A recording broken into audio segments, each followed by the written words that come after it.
ముఖ్యంగా భారతదేశంలోనే కాకుండా ఎస్పెషలీ హైదరాబాద్లో కూడా మనకి రాకెట్ లాంచర్ల దగ్గర నుండి ప్రతి ఒక్కటి తయారు చేసుకుంటున్నాం.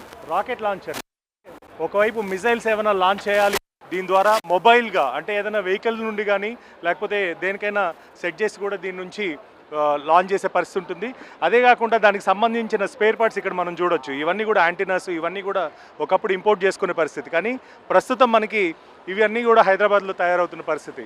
మరోవైపు టెక్నాలజీలో ఎక్కడ అంటే ప్రపంచవ్యాప్తంగా ఉన్న టెక్నాలజీకి ధీటుగా మనకి భారతదేశంలో ఎస్పెషలీ హైదరాబాద్లో ఇవన్నీ కూడా తయారు చేస్తున్న పరిస్థితి. ఈ మిసైల్ మనం గమనించవచ్చు. ఒకప్పుడు ఇలాంటి మిసైల్ మనం చూడాలి అని అనుకుంటే కేవలం అది అటు డిఫెన్స్కి సంబంధించిన గవర్నమెంట్ సంస్థల దగ్గరనో లేకపోతే విదేశాల నుండి ఇంపోర్ట్ చేసుకోవడమో ఇది ఉండేది. కానీ ఇప్పుడు మనకి ఇక్కడ దేశీయంగా ఎస్పెషలీ తెలంగాణలో తయారైన మిసైల్ కింద కూడా మనం దీన్ని చూడొచ్చు. ఒక శాటిలైట్ని రూపొందించాలన్నా, కింద నుండి రాకెట్ని పైకి పంపించి పర్టికులర్ ఆర్బిట్లో లాంచ్ చేయాలన్నా కూడా చాలా వరకు కష్టం, అదేవిధంగా ఖర్చుతో కూడుకున్న పని. అలాంటివి కూడా ఈ మధ్యకాలంలో హైదరాబాద్ బేస్డ్ స్టార్టప్స్ ఇక్కడ తయారు చేస్తున్న పరిస్థితి.